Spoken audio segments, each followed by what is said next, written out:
집은 이제 팔아서 다 병원비를 가고 뭘 하다 보면 없어. 그러면 벌써 없어졌어. 그럼 이제 내가 그냥 신발도 못 신고 팍 그냥 뛰어내려가는 거예요.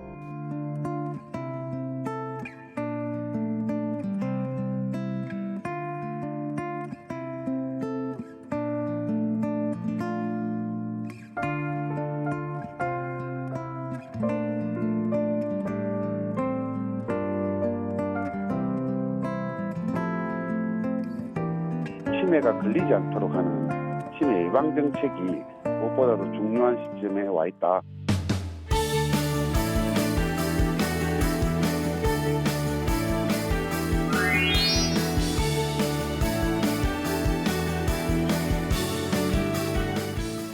자, 오늘이 치매 극복의 날입니다. 자, 치매 얘기 좀 해볼까 합니다. 김성환 평론가와 함께하겠습니다. 자, 어서 오세요. 네, 안녕하세요. 자, 국내 치매 환자가 많이 늘더군요. 네, 그렇습니다. 국립중앙의료원 중앙치매센터가 2021 그 치매 현황을 발표한 적이 있거든요. 그 자료를 기준으로 해서 말씀드리면 지난해 88만 명을 넘어선 것으로 나타났습니다. 그러니까 올해 감안한다고 하면 90만 명을 넘어섰을 가능성이 있고요. 2011년이 31만 명이었으니까 한 10년 만에 3배 정도 치매 환자가 늘어났다 이렇게 생각하시면 될 것 같습니다. 그리고 치매 유병률이라고 있는데요. 그러니까 전체 환자, 그러니까 전체 노인들 가운데 한 몇 %에서 치매가 발생하느냐 이걸 들여다보는 건데 이 수치가 10.33%가 나왔습니다. 그러니까 65세 이상 노인 10명 가운데 1명이 현재 치매 상태에 있는 것이다. 이렇게 볼 수 있을 것 같습니다. 그리고 여성과 남성 환자의 비율이 굉장히 흥미로운데요. 6대 4 정도로 여성 환자의 비율이 압도적으로 높습니다. 네. 그러니까 여성 환자에 관해서 왜 이렇게 유병률이 높은가 이 부분에 대해서 좀 더 연구가 필요하지 않을까 싶고요.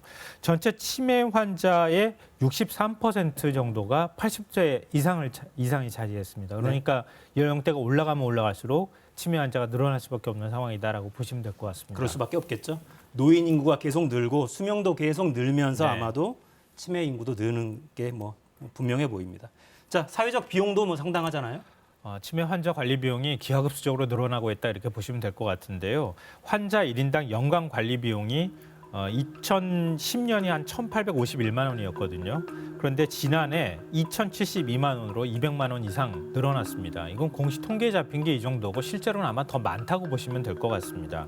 그러니까 이 60세 이상 환자의 연간 관리 비용을 다 합하게 될 경우에는 한 20조 원에 육박하는 것으로 지금 파악이 되고 있는 상황입니다. 근데 문제는 이게 시작일 수밖에 없다라는 건데요. 네. 초고령화 사회로 계속 들어가지 않겠습니까? 수명은 늘어나고 결국 노인 인구는 증가하고 유병률도 높아질 거고 이렇게 따진다면 2030년에는 치매 환자가 136만 명, 2040년에는 217만 명가량이 될 것으로 보이거든요. 그리고 노인들의 소득도 낮은 편이잖아요. 그렇죠. 1인 가구도 굉장히 많고요.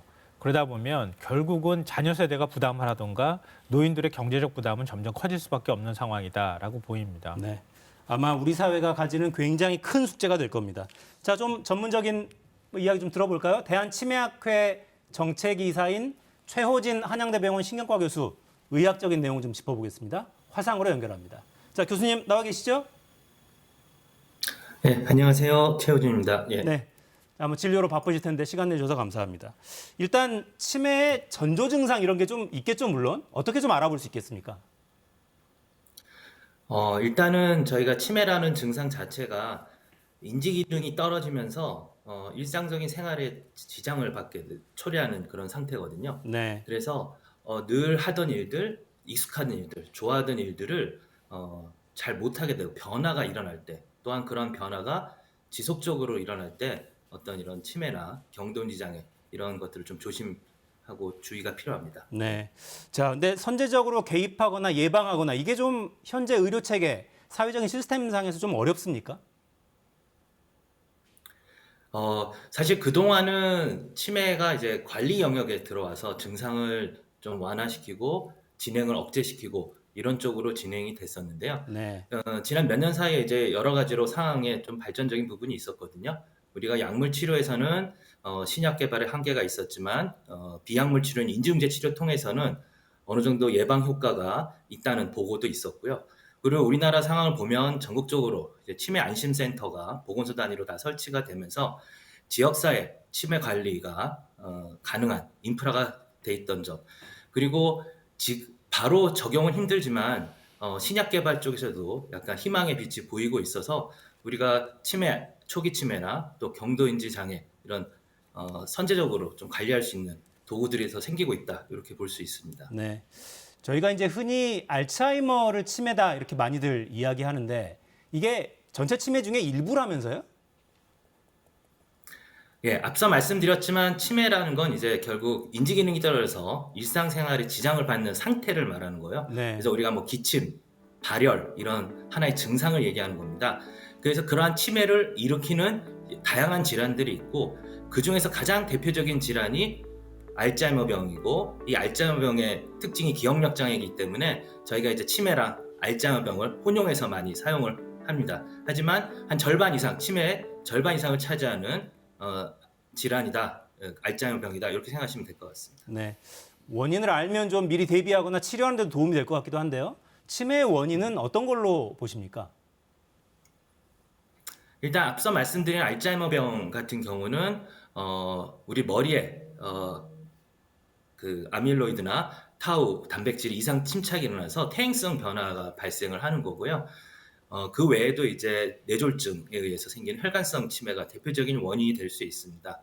우리가 치매를 이제 그 관리하기 전에 예방하는 쪽에 이제 많은 관심들을 가지실 텐데, 여러 연구들에 의하면 한 40% 정도는 우리가 생활습관 개선을 통해서 치매를 예방할 수 있다고 되어 있습니다. 그래서 꾸준히 운동하고 또 머리 쓰는 일, 학습을 많이 하고 또 술, 담배, 고혈압, 당뇨, 고지혈증 이런 혈관 건강을 잘 관리하고 또 뇌 외상을 줄이고 이런 식으로 관리를 통해서 한 40% 정도는 우리가 치매를 미리 예방할 수 있다고 되어 있습니다. 네. 혹시 좀 가장 특징적인 어떤 초기 증상이랄까요? 그런 게 좀 있겠습니까? 아무래도 이제 기억력 장애를 우리가 치매를 얘기할 때 많이들 말씀을 하시는데, 아마 기억력이 떨어졌다 할 때 물어보면 건망증이나 또 치매에 대해서 구분이 좀 쉽지 않은 경우가 많습니다. 네. 그래서 제가 진료 현장이나 상담할 때 많이 말씀드리는 게, 우리가 세 가지, 깜빡깜빡 할 수 있지만 힌트를 줬을 때 기억을 할 수 있느냐 없느냐. 그래서 좀 순간 단어가 생각이 안 나더라도 힌트를 주면 우리가 떠오를 수 있으면 아직까지는 단순 건망증에 좀 가깝고요. 또 기억을 못하는 게 일상적인 사소한 것이냐, 아니면 우리가 흔히 겪기 힘들 중요한 빅 이벤트냐. 그래서 아무래도 빅 이벤트나 중요한 일들은 우리가 기억을 못하기 쉽지 않겠죠. 네. 그리고 마지막으로는 그 증상이 얼마나 지속되느냐. 그래서 수개월 이상 꾸준히 나빠진다면 전문가 상담이 필요합니다. 네. 아까 이제 약물 이야기도 잠깐 좀 해주셨는데 약물을 통한 치매 치료, 치매 치료제요, 그러니까 요건 좀 개발 상황은 어떻습니까? 그동안 사실은 치매 증상을 근본적으로 완화나 관리할 수 있는 약제가 부재하고 증상 진행을 억제하는 약물만 있었는데, 네. 얼마 전에 미국 FDA에서 이제 부분적으로 제한적으로 승인됐죠. 하지만 그 효과나 비용의 면에서 한계가 있기 때문에 전 세계적으로 원활하게 이제 활용은 되지 못하고 있는데, 저희 전문가 입장에서 이번에 언급된 그 아두카누맙이란 이런 약들은 사실 한계가 좀 있다고 봅니다. 하지만 그동안 우리가 무수히 많이 연구해왔던 길들이, 노력들이 이제 좀 희망의 빛이 보인다. 그래서 이번에 언급된 그런 약제들을 개선해 나간다면 향후 2, 3년 내에는 저희가 치매 치료를 위해서 좀 더 혁신적인 약을 써볼 수 있을 것으로 기대하고 있습니다. 네. 이제 빛이 보인다. 이 정도 표현을 좀 해주시네요. 자, 이제 학회 정책 이사이시기도 하니까요. 정부 정책상 어떤 부분들이 좀 개선되면 도움이 될 걸로 보시는지요? 뭐 사실 전문가 입장에서 보면은 디테일하게 이제 여러 가지 제안도 드리고 문제점도 지적하고 하지만, 일단 2008년도 치매 관리 종합계획이 된 이후로 14년간 정책이 이어지면서 사실 많은 것을 이뤘습니다. 아까도 언급했던 치매 안심센터라든지 또 여러 가지 치매를 위한 제도도 많이 확충이 된 상황이어서 사실은 좀 더 우리 정부가 해온 노력에 대해서 좀 그 평가도 하고 좋은 쪽으로도 봐야 될 것 같습니다. 하지만 아까 말씀드린 대로 치매가 이제 새로운 환경 변화가 많이 발생하고 있어서 지금까지 해오신 것처럼 저희 전문가 그룹과 계속 소통하시면서 디테일한 면에서, 세부적인 면에서는 또 좀 더 치매 환자 보호자를 위한 정책들이 계속 발전시켜 나가야 될 것 같습니다. 네. 자, 여기까지 듣겠습니다. 최호진 교수였습니다. 감사합니다. 네, 감사합니다. 네. 자, 2월 달에 국가치매관리위원회도 출범했다고 하던데요. 네. 새 정부는 어떤 대책 좀 만들고 있나요? 사실은 아직 구체적인 비전이 나와 있지는 않은 상황인데요. 일단 윤석열 대통령이 대선 기간 동안에 뭐 가족 돌봄 휴가제를 도입하겠다, 휴가 기간을 늘리겠다, 그리고 간병비 건강보험 급여화를 하겠다 이런 등등의 이제 대책을 내놓은 바가 있는데요.